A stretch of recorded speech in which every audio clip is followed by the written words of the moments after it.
Hello, this is Ray. Hi, and I'm Karina, and welcome to a cure for postpartum depression. So we are continuing to work through the discussion on the Harry Potter book, Harry Potter and the Sorcerer's Stone. And I'm looking forward to this review and these discussions with Karina and the others, because I think I have perhaps have a unique perspective on this. I've seen all the movies, but I've only read the first book, that's it.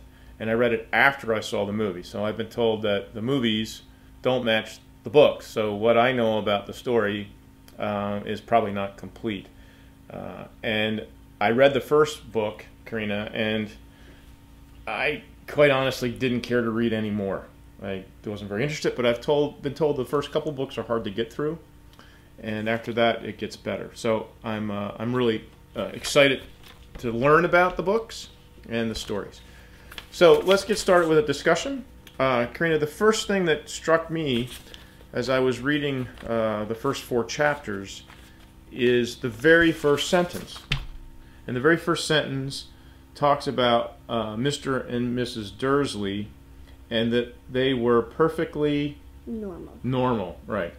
So you know how I feel about normal, right? What is normal supposed to mean? I don't think normal really exists. That's my whole thing, and other people have heard me say this. And makes me wonder, well, those guys, the Dursleys, weren't normal anyway. I would never consider them normal. Are they just a nuisance to Harry the whole time? Like, every time he has to come back for the summer before he goes to Hogwarts, and they just like have him have a miserable summer?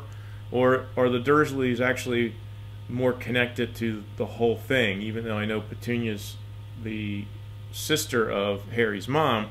Do the Dursleys actually play a bigger role in the whole thing than being just kind of nutty kind of people? So that's something I be interesting to find out. The part here where Voldemort was being discussed with McGonagall and Dumbledore. He must not be me. Yeah, I know, but I don't believe in him. And what's kind of interesting to me is that McGonagall says, everyone knows you're the only one you know who was frightened of. And Dumbledore says, you flatter me. Voldemort had powers I will never have. That's a kind of clue to me there's something else going on here. So do you think Harry knew he was a wizard all along, or knew something was different about him?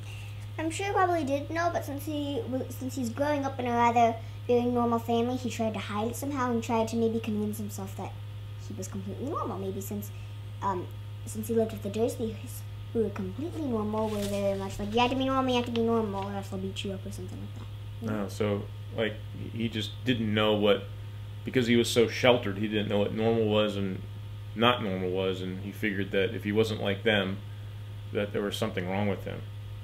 So he just maybe decided to convince himself that he was like them. I don't know. But I feel like he kind of had so my thought is he knew from a very young age that he was a wizard, or he had special powers of some sort. Because how can your hair grow back overnight? How can the window disappear from the snake? How can you talk to a snake? And what's that all about, talking to a snake? I mean, that's kind of weird in itself, talking to a snake. And did he talk to other animals? So there's obviously some snake connection here that we're going to have to find out about. Hagrid, a giant. I mean, you gotta love it. How big do you think Hagrid was? About 10 feet something. About 10 feet, and huge, and has this big coat that he's wearing, and his pockets are full with stuff. And the other thing is the cake. That's a little bit smushed, Harry, or whatever he says, but it still should taste all right.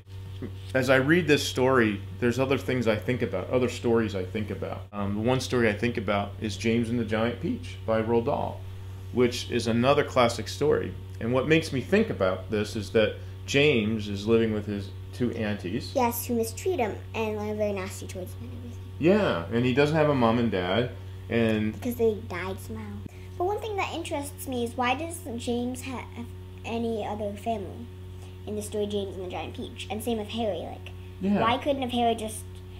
Why did Harry absolutely have to live with his grumpy aunt and uncle? So maybe we'll find out about that when we hear more about the Dursleys. And then the other story I think about, and this isn't to get any kind of philosophical or kind of religious discussion, is the story of Jesus, because here's another example of a baby that's born to these parents, and the person who's ruling right now, in this case it was Herod, who tries to go ahead and kill this baby, and he can't kill him, just like Voldemort tried to kill this baby.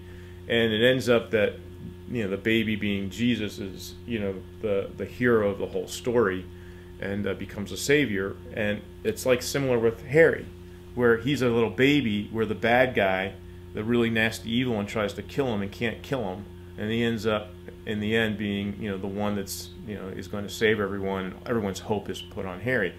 So that story is very similar to me in that respect. So it'll be very interesting to see how these stories work out, and to see how the characters play out, and if they remind me and maybe you of other stories. Are there any other stories you can think of? Or Maybe Macbeth, kind of. Macbeth, kind of? And there's... Just with the whole witches thing. Oh, the witches thing. Anyway, so this was a first discussion of the first 4 books, or chapters, excuse me. I look forward to seeing the discussion that will be happening with the rest of the people, as well as reading the next 4 chapters and seeing how it unfolds as I think he gets off to Hogwarts and starts to find out more about his wizarding powers, and of course, hopefully, some friends. See you next time.